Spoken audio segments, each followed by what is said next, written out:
선교사요, 기독교 여성 작가였던 리타 스노우덴이 영국 대본에 휴가를 간 적이 있었습니다. 식당에 들어가 창문 곁에 자리를 잡았는데 갑자기 향기로운 냄새가 진동을 하는 것입니다. 창밖을 내다봤더니 보통 사람들이 거리를 왔다 갔다 할 뿐 향기가 날 만한 특별한 것은 없었습니다. 향내를 참지 못한 리타가 바깥으로 나갔더니 향기는 더 강하게 코끝을 자극을 했습니다. 다시 식당 안으로 들어온 리타는 주인에게 이 냄새의 출처를 물었습니다. 그러자 주인은 손님께서는 잘 모르시는군요. 이 동네에는 향수 만드는 공장이 있는데 지금 점심시간이 되어서 공장에서 일하는 직원들이 밖으로 쏟아져 나와 이렇게 아름다운 향기가 온 동네에 진동하는 것입니다. 라고 말해 주었다고 합니다. 리타는 향수 공장에서 일하는 노동자를 생각을 하면서 그리스도인이 된 자기를 생각해 보았습니다. 나는 향기 나는 그리스도인인가? 라고 말입니다. 이것이 어찌 리타의 고민뿐이겠습니까? 향수 공장에서 일하는 사람들이 공장 밖으로 나갈 때마다 아름다운 향내를 온 동로에 두루 퍼지게 하는데 예수 믿는 우리는 교회에서 예배드리고 밖으로 나갈 때 수십 년간 예수를 믿고 교회 밖으로 나가는데 왜 예수 그리스도의 냄새는 나지 않는 것일까? 우리도 고민해 보아야 할 것입니다. 그러면 성도가 풍겨야 할 그리스도의 향기는 무엇일까? 오늘 성경은 그리스도인이 풍겨야 될 향기를 들려주고 있습니다. 이 시간 그리스도의 향기라는 제목으로 고린도후서 강해 계속하고자 합니다. 모든 성도님들에게 하나님의 은혜가 임하기를 소원합니다. 그리스도의 향기가 무엇일까? 무엇을 하는 것이 그리스도의 향기일까? 첫째는 그리스도 안에서 얻는 승리의 향기입니다. 지난 시간에 살펴본 것처럼 사도 바울이 고린도 교회 방문 계획을 변경을 했다고 고린도 교회에 불평하는 이들이 바울은 경솔한 사람이다. 자기 이익을 앞세우는 사람이다. 그가 전한 설교들을 우리가 믿고 따라야 되는가? 공격과 비난을 퍼부었습니다. 이때 바울은 내가 내 목숨을 걸고 하나님을 불러 증언하게 하시게 하노니 내가 다시 고린도에 가지 아니한 것은 너희를 아끼려 함이라. 우리가 너희 믿음을 주관하려는 것이 아니요 오직 너희의 기쁨을 돕는 자가 되려 하매니 이는 너희가 믿음에 섰음이라 라는 이유였다고 밝힙니다. 바울이 일정을 변경을 한 것은 고린도 교인들을 아끼기 때문이었다고 합니다. 만약 바울이 고린도 교회를 방문한다면 범죄한 교인들을 찾아 엄하게 벌여야 할 것입니다. 하지만 사도 바울은 고린도 교인들의 믿음을 주관하지 않고 돕는 자가 되기를 원했습니다. 이유는 고린도 교회는 이미 성장하였고 자정 능력을 가지고 있었기 때문입니다. 그래서 교회가 공적으로 범죄한 교인을 징계하고 징계받은 교인이 회개한 후에 바울이 방문하여 교인들을 기쁨으로 만나고 위로하기 위해서 일정을 변경했다고 합니다. 이제 본문 12절을 봅니다. 내가 그리스도의 복음을 위하여 드로아에 이르매 주 안에서 문이 내게 열렸으되 라고 합니다. 여러분, 드로아는 소아시아의 서북쪽에 위치한 항구 도시로 유럽 마케도냐로 건너가는 길목입니다. 그리고 디도는 헬라인으로 바울의 신임하던 후배 동역자인데 아들처럼 여긴 사람이기도 했지요. 바울이 고린도 교회에 눈물의 편지, 고린도에 보내는 세 번째 편지를 써서 전하고 고린도 교회를 돌보게 했던 사람이 디도입니다. 바울은 드로아에서 디도를 만나기로 약속을 했는데 디도가 오지 않는 것입니다. 문제 많은 고린도 교인들로 인하여서 디도의 신변에 무슨 일이라도 일어난 거 아닌가? 고린도 교회의 문제가 어떻게 되었을까 하는 걱정이 바울의 마음에 안정을 찾을 수가 없었습니다. 그러는 동안에 드로아의 전도의 문이 활짝 열렸습니다. 하지만 바울은 드로아 전도를 포기합니다. 이유는 13절에 기록합니다. 내가 내 형제 디도를 만나지 못하므로 내 심령이 편하지 못하여 그들을 작별하고 마게도니아로 갔노라. 드로아라고 하는 항구 도시, 아주 선교의 요충지가 되는 이 드로아의 전도의 문이 열렸는데 바울은 마음 편하게 복음 사역을 성경을 강론하고 설교하는 이 일을 할 수가 없었다고 합니다. 드로아에서 복음 전도에 좋은 기회를 얻었지만은 그도 역시 인간인지라 걱정되는 일로 인하여서 일이 손에 잡히지 않았습니다. 그래서 드로아 사람들과 작별을 하고 2차 만남의 장소로 추정이 되는 마게도니아로 건너가게 됩니다.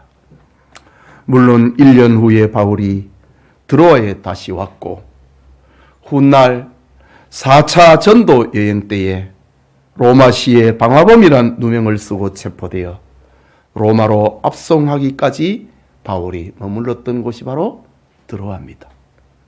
그래서 지난 주일 오전에 받은 설교, 너는 드로아 가보에 집에 둔 겉옷을 가지고 오라. 바울이 거기에 드로아에 머물 때에 방화범으로 누명을 쓰고 급하게 체포가 됩니다. 그게 바울의 4차 전도 여행이거든요.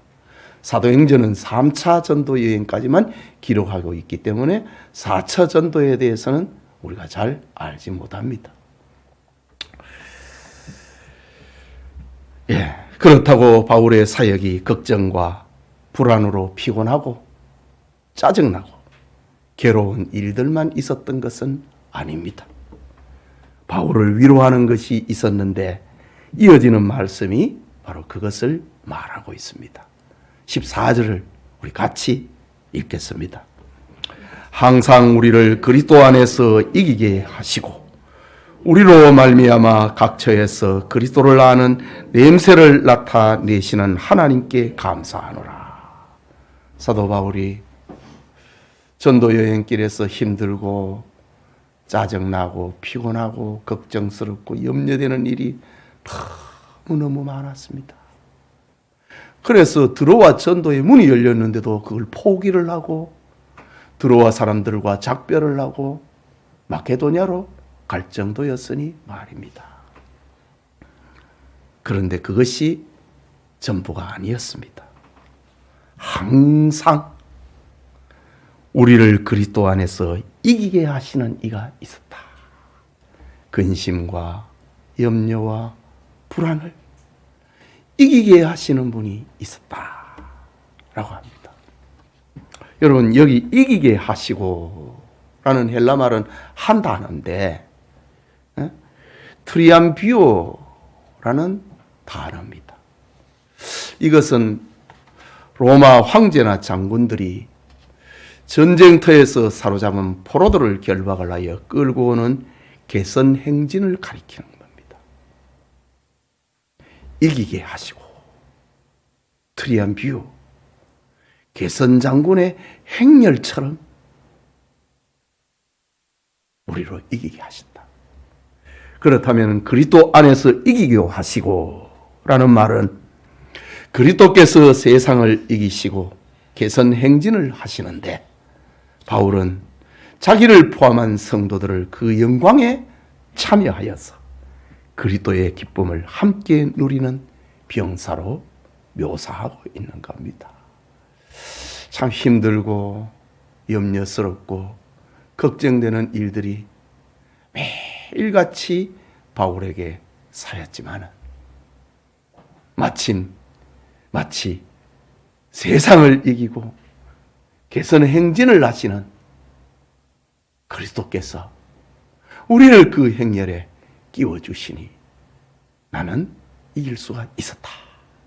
이런 표현입니다. 여러분, 사람이 세상에서 기쁜 일이 많지만은 전쟁에서 승리하고 개선하는 장군이나 용사의 기쁨에 비길 만한 것은 없습니다. 그는 우선 자기가 죽지 않고 살았으니 기쁘고, 조국을 지키고 국민을 살려내었으니 기쁘고, 국가로부터 큰 상을 받게 될 것을 생각을 하니 기쁨의 개선식이 되는 겁니다. 즉 바울은 교회로 인하여서 겪는 근심과 걱정, 눈물로 편지를 써야 하는 일을 당할지라도 자기 삶은 전쟁터에서 승리하고 개선하는 그리스도의 마차에 올라타고 기뻐하는 사람들과 같았다라고 합니다. 이것이 바로 그리스도의 향기입니다. 근심 걱정해서 넘어져서 일어나지 못하는 게 아니고 생활 속에서 병이 들고 또 자식들이 사고를 치고 뭔 일이 잘 안 풀려도 기죽지 않고 이기게 하시는, 다시 위로받고 용기를 얻고 주일이 되면 다시 교회 가고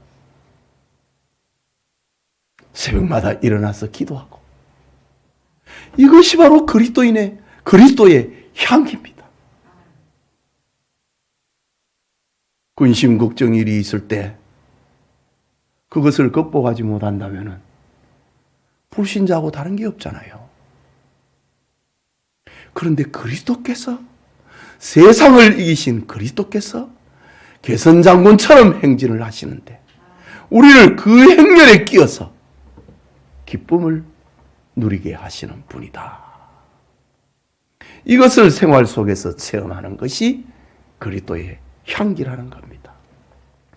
그렇다면 예수님을 믿는 것이 세상 사람들의 눈에 사서하는 고생처럼 보일지라도 우리는 그리스도 안에서 매사에 이기는 기쁨을 누려야 합니다. 교회를 섬기고 직분에 충성하는 것이 불신자가 보기에는 편안한 세상에 괜한 골치 아픈 일 하나 더 하는 것처럼 보일지라도 우리는 개선장군이신 그리스도의 마차에 동승하는 감격과 기쁨으로 살아야 합니다. 예수 안에 사는 즐거움, 예수 그리스도를 섬기는 보람, 겉으로는 고생하는 것고 좁은 길처럼 보이지만은 그 내면에는 아무도 빼앗아갈 수 없는 승리의 감격이 있는 것, 이것이 바로 그리스도의 향기다라는 겁니다. 이런 향기가 우리의 삶에 배어 있을 때 우리는 어디로 가도 그리스도의 향기를 바라는 사람이 되는 겁니다. 무슨 일을 만나도 기죽지 않고 낙심하지 않는 것, 이것이 그리스도의 향기다. 근심, 걱정, 염려가 있어도 그리스도 안에서 이기는 기쁨으로, 위로받는 기쁨으로 세상에서 그리스도의 향기를 풍기는 성도님들이 되시기를 축복합니다. 크게 둘째로 그리스도의 향기는 사람들에게 구원과 지옥을 알게 하는 향기입니다. 본문 15절과 16절 같이 읽겠습니다. 우리는 구원받는 자들에게나 망하는 자들에게나 하나님 앞에서 그리스도의 향기니 이 사람에게는 사망으로부터 사망에 이르는 냄새요 저 사람에게는 생명으로부터 생명에 이르는 냄새라. 여기까지만 보겠습니다. 그리스도의 향기가 무엇이냐? 성도는 그리스도의 향기를 바라는 사람인데 그 사람이 있는 곳에는 생명과 사망, 천당과 지옥을 구분해내는 것, 그거를 알려주는 것이 그리스도의 향기라고 합니다. 우리는 14절부터 계속되는 본문에 문맥 자체만으로는 이해하기 어려운 것이 있습니다. 하지만 앞절에서 생각을 했듯이 로마의 개선식 장면을 연관을 시키면 오늘 성경의 이 본문은 아주 선명해집니다. 사도 바울의 마음 속에는 로마의 개선식 장면과 세상의 정복자 예수 그리스도를 지금 비교하고 있는 겁니다. 여러분, 로마의 장군에게 주어지는 최고의 영예는 개선식입니다. 이러한 영광을 얻기까지는 몇 가지 조건이 따라야 합니다. 이 조건이 다 합쳐졌을 때에 개선식을 로마에서 거행을 합니다. 첫째는 전쟁터에서 실제 최고의 사령관에게 해당됩니다. 둘째는 전투가 완전히 끝나야 합니다. 셋째는 한 번의 전투에서 적어도 5,000명 이상을 죽여야 합니다. 넷째는 자기 나라의 영토를 확장해야 합니다. 이 네 가지의 조건이 다 맞아떨어질 때에 그 장군은 개선식을 하게 되는 겁니다. 단순히 재난을 평정했거나 적의 공격을 격퇴한 것으로는 개선 장군이 될 수 없었습니다. 이런 조건이 다 채워진 장군에게 베풀어지는 것이 로마의 개선식인데 개선식의 위엄과 화려함은 이루 말할 수가 없었습니다. 개선 장군의 행렬 순서를 보면은 맨 앞에 정부 요인들과 원로원의 의원들이 섭니다. 그 다음에는 나팔수가 따르고 그 다음에는 점령지에서 가져온 전리품을 운반을 하고 그 다음에 곧 처형될 적국의 왕족들과 장군들과 같은 불쌍한 포로들이 쇠사슬의 메인체로 끌려갑니다. 이게 중간이지요. 전반부입니다. 그리고 그 다음에는 향기로운 향을 태우는 향료를 흔드는 제사장이 가운데 섭니다. 물론 이방인 제사장이지요.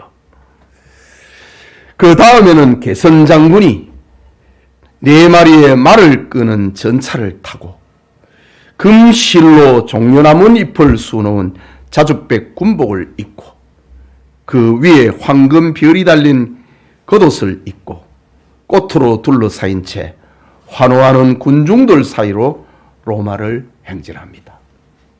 이것은 일생에 한 번 볼까 말까한 굉장한 구경거리였습니다. 본서를 쓰고 있는 사도 바울이 실제로 이 같은 개선식을 목격을 했는지 알 수는 없지만 로마의 시민권을 가진 사도 바울에게는 개선식이 친숙했던 것으로 보입니다. 바울의 마음속에 있는 그림은 죄와 사망과 세상을 정복하신 그리스도가 개선 행진을 벌이고 사도 바울은 그 개선식에 참여한 것으로 지금 그리고 있습니다. 그런데 로마의 개선 행렬 한가운데에는 시민들을 취하게 하는 향을 피웠습니다. 이 향기는 개선 장군과 그의 병사들과 환호하는 시민들에게는 승리와 기쁨과 생명의 향기였습니다. 반면에 포로들도 똑같이 이 향기를 맡게 되는데 포로들에게 그 향기는 죽음의 냄새였습니다. 사망의 향기였습니다. 이유는 이 개선식이 끝이 나면은 그들은 비참하게 처형될 것이기 때문입니다.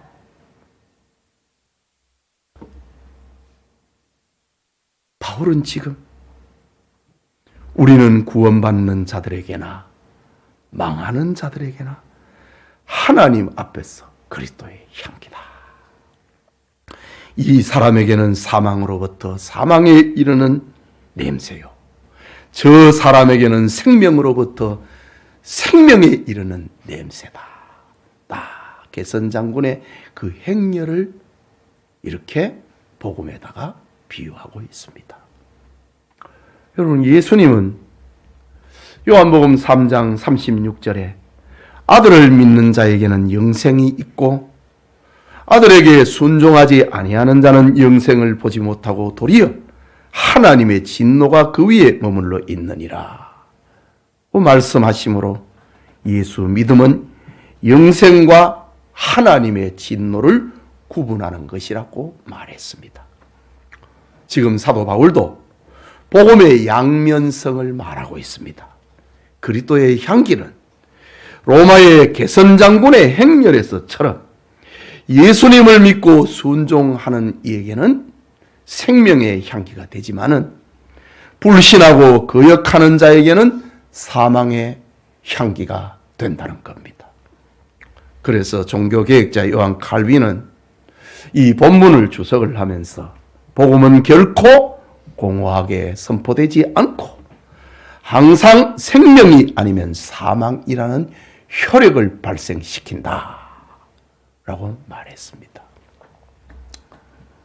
여러분, 그리스도의 향기가 이렇게 분명하거든 설교를 누구에게나 좋은 냄새만 나도록 풍기는 자들이 있습니다. 교인들이 불편해하고 싫어하는 말은 하지 않습니다. 주일 성수나 11조나 계명을 지키라는 것, 예배와 기도 생활을 하면은 이것을 행하지 않는 이들은 불편해하니까 말하지 않는 이들이 있습니다. 예수를 믿지 않아도 다른 종교를 통해서도 구원을 받을 수 있다는 신학자들도 있습니다. 누구에게나 듣기 좋은 설교, 누구에게나 용납이 되는 신학은 망하는 자들이 들어도 사망의 냄새가 나지 않습니다. 로마의 개선 장군의 그 행렬은, 그 가운데서 풍기는 향기는 과ap에 끌려가고 있는 포로들이 그 냄새를 맡을 때는 그 향기는 사망의 냄새입니다. 저 향내가 끝이 나면 나는 죽는다. 그러나 뒤에서 개선 행렬을 따르는 이들은 생명과 영광과 기쁨의 향기입니다. 복음은 이런 것이란 말이지요. 누구에게나 다 좋은 말이 아니라는 겁니다.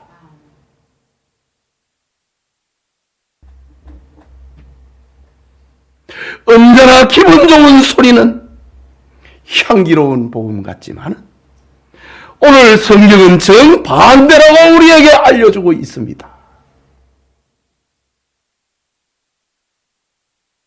하나님의 말씀을 들으면 죄가 생각이 나고 마음이 찔려야 되는데 듣기 좋은 소리만을 하니 우리 목사님은 현대적이다. 그 사건입니다. 오늘 성경이 말하고 있잖아요. 불신앙하고 불순종하는 자들에게 하나님의 말씀은 사망에 이르는 향기라고 하잖아요. 설교를 듣고 이렇게 살면 안 된다, 그걸 알려줘야 되는 겁니다. 그게 그리스도의 향기라는 말입니다. 참 인품이 훌륭해.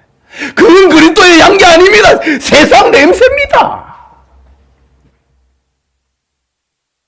그거는 소크라테스에도 해당이 되고 석가에게도 해당이 되고 공자에게도 해당이 됩니다. 사느냐 죽느냐. 생명이냐 사망이냐, 천당이냐 지옥이냐, 그것을 말해주는 것이 그리스도의 향기다 라고 합니다. 지금 바울은 사람의 비율을 맞추는 거 아니라는 말입니다. 나의 존재 이유는 이 사람에게는 생명에 이르는 냄새요, 저 사람에게는 사망에 이르는 냄새라. 자신의 존재를 그렇게 표현하고 있습니다. 예배드리는 성도님, 우리는 구원받는 자들에게나 망하는 자들에게 하나님 앞에서 그리스도의 향기가 되어야 합니다. 우리는 이 사람에게는 사망으로부터 사망에 이르는 냄새요, 저 사람에게는 생명으로부터 생명에 이르는 냄새가 되어야 합니다. 신앙의 길을 가는 이겐 잘하고 있다, 생명에 이르는 냄새가 돼야 되고, 불신앙과 불순종의 길을 가는 이에게 사망을 알려주는 냄새가 돼야 된다. 이것이 그리스도의 향기라고 합니다. 즉 그리스도인 된 우리는 좋은 게 좋다는 식이 아니라 천당과 지옥을 말해주고 축복과 저주를 분명하게 알려주는 향기가 되어야 한다는 말입니다. 이것이 오늘 성경이 말하고 있는 그리스도의 향기입니다. 영생과 멸망, 생명과 사망을 알려주는 그리스도의 향기가 되는 우리 교우들이 되시기를 축복합니다. 마지막으로 복음의 진리를 성경대로 전하는 향기입니다. 16절을 보면은 이 사람에게는 사망으로부터 사망에 이르는 냄새요, 저 사람에게는 생명으로부터 생명에 이르는 냄새라. 그 다음에 나오는 말, 누가 이 일을 감당하리요? 누가 이 일을 하겠느냐 이거죠. 존경받지 못하고 칭찬받지 못하고 환영받지 못하는 이 일을 누가 하겠느냐?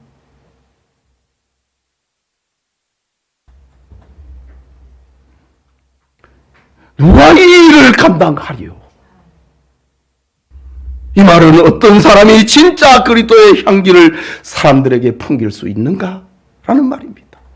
어떤 사람이 예수 천당 불신 지옥을 경고하는 전도자이겠느냐? 라는 말입니다. 17절에는 그리스도의 향기를 바라는 참 전도자의 자격을 말하고 있습니다. 우리 17절을 같이 읽겠습니다.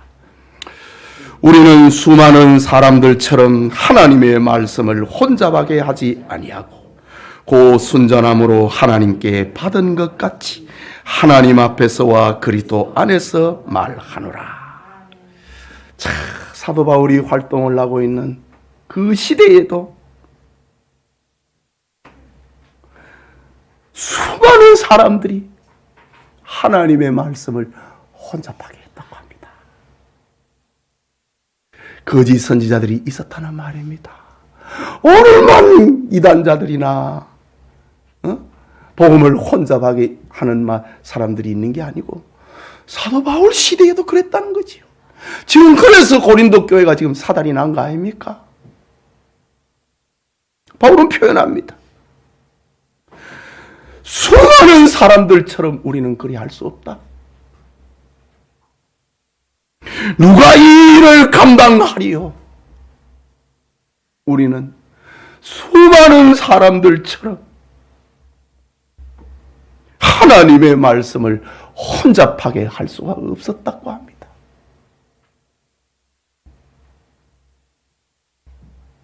정말 바로 들어야 할 말입니다. 목사님들이 들어야 할 말이기도 하지요.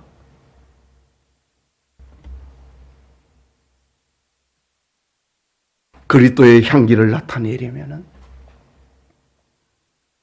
하나님의 말씀을 바르게 전해야 한다는 말입니다. 섞지 마라 이거지요. 혼잡하게 하지 아니하는 것을 오늘 이 본문은 아주 구체적으로 말하고 있습니다. 4가지를 말합니다.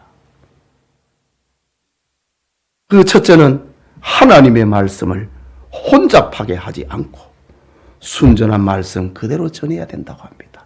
혼잡하게 한다. 이게 뭔 말입니까? 뭘 섞는다는 말이지요. 성경에다가 뭘 섞는다는 말이지요. 다른 것을 심거나 감하면 안 되는데 많은 사람들이 그것을 섞고 있다고 합니다. 지금 바울 시대입니다. 그러니 오늘날에는 얼마나 더 하겠습니까? 여러분, 초기 한국교회에 진리와 신앙을 위해 복음을 전하다가 6.25 동란 때 순교하신 이기선 목사님이 계십니다. 물론 신사참배 반대 운동을 하고 또 한상동 목사님과 더불어 신사참배 반대 운동도 했지만은 이분은 저 이북에서 또 다른 일을 하십니다. 한국 교회를 재건을 하는 일을 하십니다. 여러분, 우리 장로교 가운데 재건파가 있지요. 재건파. 거기에 어른입니다. 이기선 목사님. 이기선 목사님은 이런 말씀을 하셨습니다. 강단에서 성경 본문을 그대로 읽는 것도 위대한 설교다라고 했습니다. 뭘 자꾸 섞어갖고 무슨 말인지 하나님의 뜻이 무엇인지 혼잡하게 만들어버리는 것보다 성경을 강단에서 그대로 읽는 것도 좋은 설교답고 그렇게 말을 했습니다. 또 오늘 성경을 보면은 수많은 사람들처럼 하나님의 말씀을 혼잡하게 하지 아니하고 곧 순전함으로 하나님께 받은 것 같이 하며. 그리스도의 향기가 뭐냐? 하나님께 받은 것 같이 해야 합니다. 말하자면 깊은 기도 중에 영감으로 성경을 깨닫고 그것을 전해야 생명이 있다는 말입니다. 또 그 다음에 나오는 말씀, 하나님 앞에서와 라고 합니다. 하나님 앞에서 말씀을 전해야 한다는 뜻이지요. 말하자면 하나님의 감시를 받으며 하나님을 의뢰하고 하나님을 힘입어서 설교해야 된다. 하나님의 감시를 안 받는 것. 하나님 앞에서 하지 않는 설교가 얼마나 많습니까?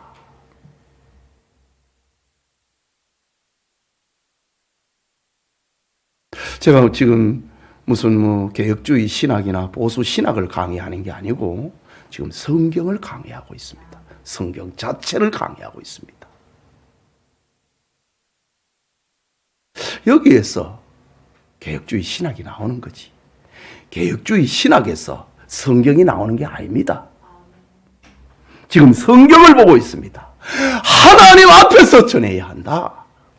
하나님의 감시를 받고 하나님을 의뢰하고 하나님을 힘입어서 전해야 그것이 그리스도의 향기다. 그리고 네 번째는 그리스도 안에서 말해야 한다고 합니다. 그리스도의 생명의 역사와 그리스도의 능력으로 말미암는 영권으로 말씀을 전해야 다른 사람을 살리고 그리스도의 향기를 나타내게 된다는 말입니다. 여러분, 오늘날의 설교를 보십시오. 기독교 TV나 유튜브에 범람하는 설교들을 보십시오. 설교의 동화나 예화를 많이 섞으면 교인들이 좋아할지는 모르지만 성경의 신령한 뜻은 가려져 버리고 생명은 잃어버립니다.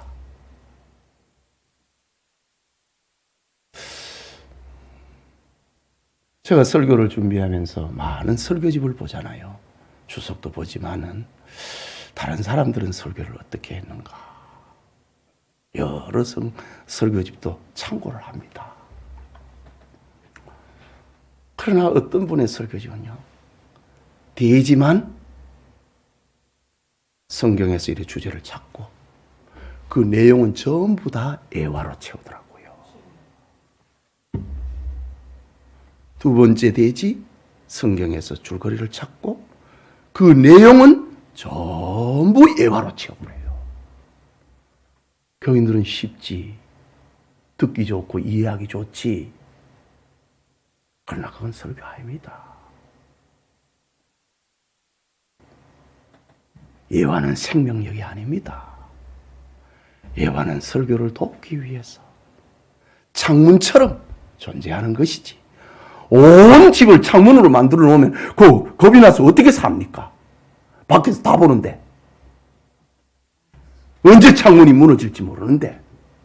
창문은 환기를 위해서, 또 시야를 위해서 군데군데 몇 개 두는 것이지, 온 집을 창문으로 세우는 집은 사람은 없습니다. 예화는 집의 창문과 같은 겁니다. 숨통을 돌리기 위해서, 환기를 위해서 필요한 것이지, 창문이 전부가 아닙니다. 성경 말씀을 전할 때 이성주의나 지식주의나 신본주의나 인본주의나 세속주의를 섞으면 성령이 역사 안 합니다. 사람들은 그냥 강의 듣고 간 겁니다. 이것은 순수한 진리를 혼잡하게 하는 것이고 기독교를 타락시키는 것입니다. 신신학, 현대신학이라고 하지요. 신신학은 인간의 지성과 이성에 맞도록 성경을 해석합니다. 하나님의 천지 창조가 안 믿어지니까 유신진화론을 만드는 것. 그게 현대신학입니다. 신신학입니다. 창조가 그걸 전하니까 사람들로부터 부딪히거든. 그래서 진화론을 창조론하고 섞은 겁니다. 그게 유신 진화론입니다. 하나님께서 진화하도록 만들었다. 그게 섞는 거 아닙니까?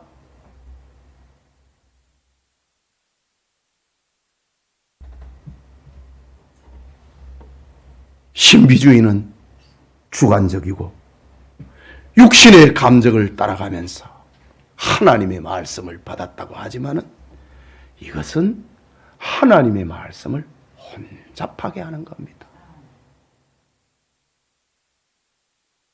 여러분, 예수님의 설교는 모든 설교의 모델입니다. 요한복음 6장을 보면은 예수님께서 보리떡 5개와 물고기 2마리로 5,000명을 먹이십니다. 그러자 군중들은 환호하며 예수님을 잡아 임금 삼으려고 합니다. 그 다음날 예수님께서 오시자 더 많은 사람들이 예수님을 찾아왔습니다. 예수님의 인기는 절정에 이르렀습니다. 요즘 표현하면 사람들 많이 모았습니다. 그런데 요한복음 6장 53절과 55절에 보면은 예수께서 이르시되 내가 진실로 진실로 너희에게 이르노니 인자의 살을 먹지 아니하고 인자의 피를 마시지 아니하면 너희 속에 생명이 없느니라. 내 살을 먹고 내 피를 마시는 자는 영생을 가졌고 마지막 날에 내가 그를 다시 살리리니 내 살은 참된 양식이요 내 피는 참된 음료로다. 말씀을 하시면서 물질주의, 육체주의, 기복주의를 거절을 하십니다. 순전한 진리를 말씀하셨지요. 그러자 60절에 사람들은 이 말씀은 어렵도다. 누가 들을 수 있느냐 하며 예수님을 다 떠나가 버립니다. 예수님 목회 실패했습니다. 몇 명만 남았습니다. 요한복음 6장 67절에서 69절을 보면은 예수께서 12 제자에게 이르시되 너희도 가려느냐? 시몬 베드로가 대답하되 주여 영생의 말씀이 주께 있사오니 우리가 누구에게로 가오리이까? 우리가 주는 하나님의 거룩하신 자인 줄 믿고 알았습니다. 예수님을 비롯한 제자들은 예수님의 이 말씀을 지금 알아듣고 있는 거예요. 이게 순전한 기독교입니다. 신비주의, 기복주의가 아닌 예수님의 말씀을 깨닫는 자만이 참 생명이 있다는 말입니다. 이게 순전한 복음, 순전한 기독교입니다. 여러 가지가 섞여 있는 것. 바울 시대도 그랬다고 합니다. 섞지 않아야 된다. 하나님 앞에 서야 된다. 하나님의 감시를 받으며 그리스도께서 이루어놓은 그 복음을 전해야 된다라는 말입니다. 요한 웨슬레는 하나님 외에는 두려워할 것이 없고 죄밖에는 부끄러워할 것이 없고 십자가 외에는 자랑할 것이 없는 사람 100명만 나에게 주시면 세계를 개조하겠습니다 라고 기도했다고 합니다. 진실한 신자 100명만 있으면 내가 세계를 바꾸겠습니다 라고 말했다고 합니다. 여러분, 기독교의 브랜드와 권위는 그리스도께서 만드시고 그리스도께서 완성하신 오직 성경에 있습니다. 이게 기독교의 브랜드입니다. 여러분 메이크 좋아하잖아. 유명 메이크 좋아하잖아. 진짜 기독교의 브랜드는 성경입니다. 죄인이 용서받고 구원받는 놀라운 복음의 효과는 오직 예수 그리스도라고 하는 브랜드일 때만이 생명과 구원의 효과를 발휘하는 겁니다. 하나님의 말씀을 혼잡하게 하지 아니하고 곧 순전함으로 하나님께 받은 것 같이 하나님 앞에서 그리스도 안에서 말할 때 곧 성경대로 복음을 전할 때 그리스도의 향기가 발휘되는 겁니다. 진리의 말씀을 깨닫는 우리 성도님들 되시기를 축복합니다. 사랑하는 성도 여러분, 사도 요한의 제자 중에 폴리갑이라는 제자가 있었습니다. 그가 서머나 교회에서 목회할 때에 교회는 성장하고 많은 사람들이 그리스도인이 되었습니다. 이것을 시기한 로마 총독은 폴리갑을 죽이려고 군사를 보냈습니다. 폴리갑은 그 소식을 듣고 숨었습니다. 군사들이 폴리갑의 집으로 가서 폴리갑을 만나지 못하자 두 아들을 잡아 고문하고 아버지의 행방을 물었지만은 답을 얻지 못합니다. 그러자 두 아들을 끌고 갔습니다. 폴리갑은 고민에 빠졌습니다. 폴리갑은 하나님께 자신이 향기로운 순교의 제물이 되어야 하는지 기도했습니다. 하나님의 뜻이라면 즐겁게 단두대에 오를 수 있는 담대한 믿음을 달라고 기도했습니다. 기도 중에 폴리갑이 하얀 베개를 베고 잠이 들었는데 베개에 불이 붙고 타오르는 그 불길에 자신이 공중으로 들려 올라가는 광경을 꿈에서 봅니다. 잠에서 깬 폴리갑은 하나님께서 자신에게 순교의 제물이 되라고 하시나 보다 생각을 하고 로마군을 찾아갑니다. 그리고 두 아들을 해방시켜서 집으로 돌려보냅니다.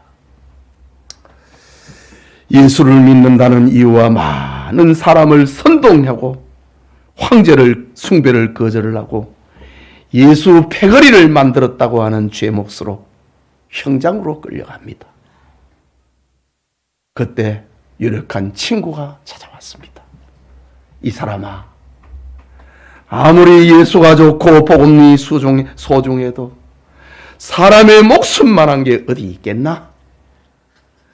내가 자네가 너무 안타까워 이곳으로 왔네. 여기 있는 사람들에게 들리도록 나 이제 예수 같은 것 안 믿겠다고 한마디만 말하게. 그러면 내가 왕에게 진언하여 너를 특사로 사면을 하고 너를 고관대작의 지위도 줄 수 있도록 하겠네 라고 말했습니다.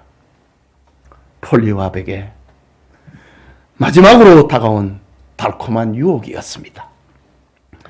이때 폴리왑은 빙그레 웃으면서 말합니다. 이 사람아, 나는 그럴 수 없네. 나 같은 것을 구원하시려고 하나님의 아들 예수님이 십자가에 못 박혀 죽임을 당하셨고 부활하셔서 지금은 성령으로 나와 함께 하시는데 그분은 한 번도 나를 외면하시거나 부탁을 거절하시거나 나를 무시하신 일이 없었네. 그런데 내 어찌 그분을 배신할 수 있겠는가?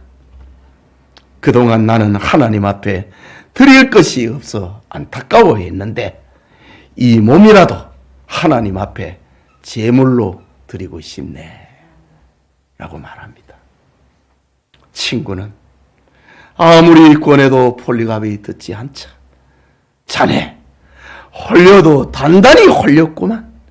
미쳐도 보통 미친 게 아니구만. 내가 자네를 보면 정말 미쳐 죽일 지경이네 라는 말을 남기고 떠나갑니다. 그러자 폴리왑은 친구여, 자네도 내가 가는 모습을 끝까지 보거든. 부디 세상 허망한 기대와 꿈을 버리고 예수를 믿어 내가 가는 그 길로 따라오기를 바라네 라고 말을 합니다. 그리고 수많은 사람들이 보는 앞에서 화형을 당합니다. 그는 화염에 목이 막혀 더 이상 부를 수 없을 때까지 감사 찬송을 부르다가 순교했다고 전해집니다. 이 모습을 보았던 군중들은 너무나 아름다운 폴리왑의 순교를 그리스도의 향기로 깨닫기 시작합니다. 그래서 폴리왑이 살아서 예수 믿게 했던 숫자보다도 더 많은 사람이 그가 죽음의 과정에서 보여준 그 의연함, 그 담대함, 그 평화롭고 아름다운 모습으로 인하여서 그가 살았을 때 전도한 사람보다 광장에서 그의 죽음의 모습을 통하여서 사람들을 예수 믿게 했다고 합니다. 이것이 그리스도의 향기입니다. 예배드리는 성도님, 그리스도의 향기는 근신, 급정, 염려가 있어도 예수 안에서 승리의 기쁨을 누리는 겁니다. 그리스도의 향기는 함께 있는 사람에게 사망으로부터 사망에 이르는 냄새요, 저 사람에게는 생명으로부터 생명에 이르는 냄새를 풍기는 것입니다. 신자에게는 잘 믿는다, 불신자와 불순종하는 자에게 너 그러면 지옥 간다, 그걸 말하는 것이 그리스도의 향기다. 성경 말씀에 인간적인 재료로 혼잡하게 하지 않는 것, 자기가 잘 안 믿어진다고 온갖 과학을, 상식을, 경험을 동원을 해가지고 성경을 만들어가는 거, 그런 거 하지 말아야지. 이해가 안 되면 이해 안 되는 대로 말하고 그대로 하는 거, 그대로 전하는 것이 그리스도의 향기다. 이게 기준점입니다. 기준입니다.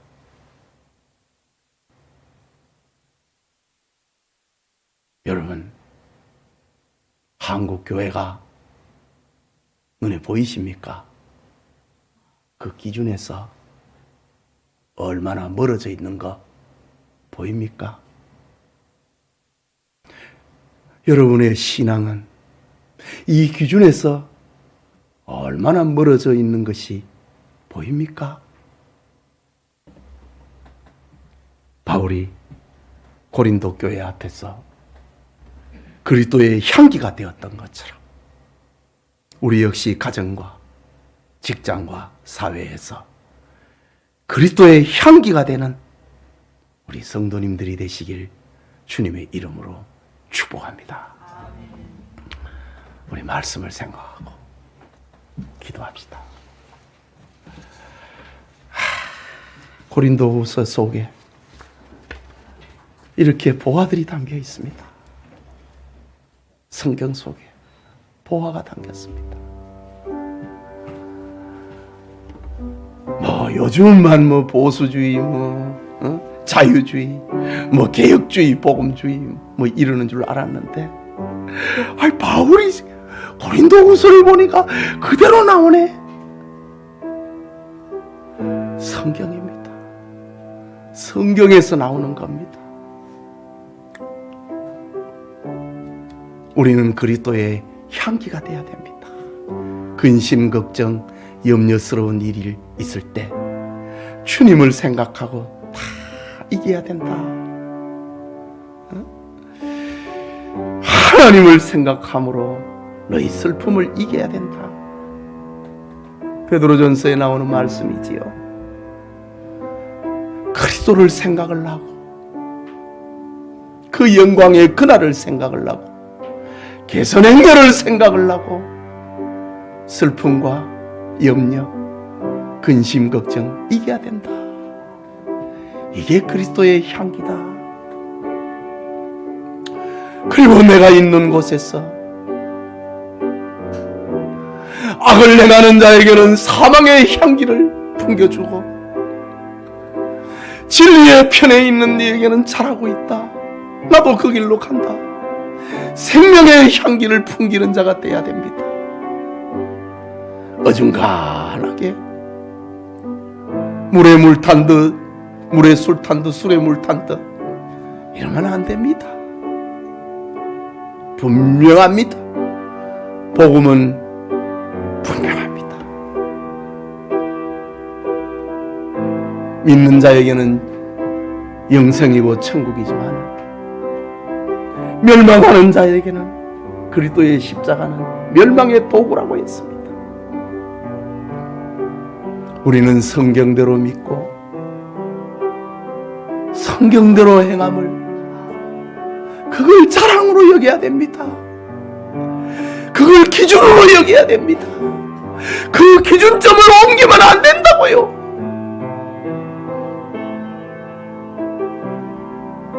내가 참 볼이 골대에 안 들어갔다고 그 골대를 옮기면 안 되지요.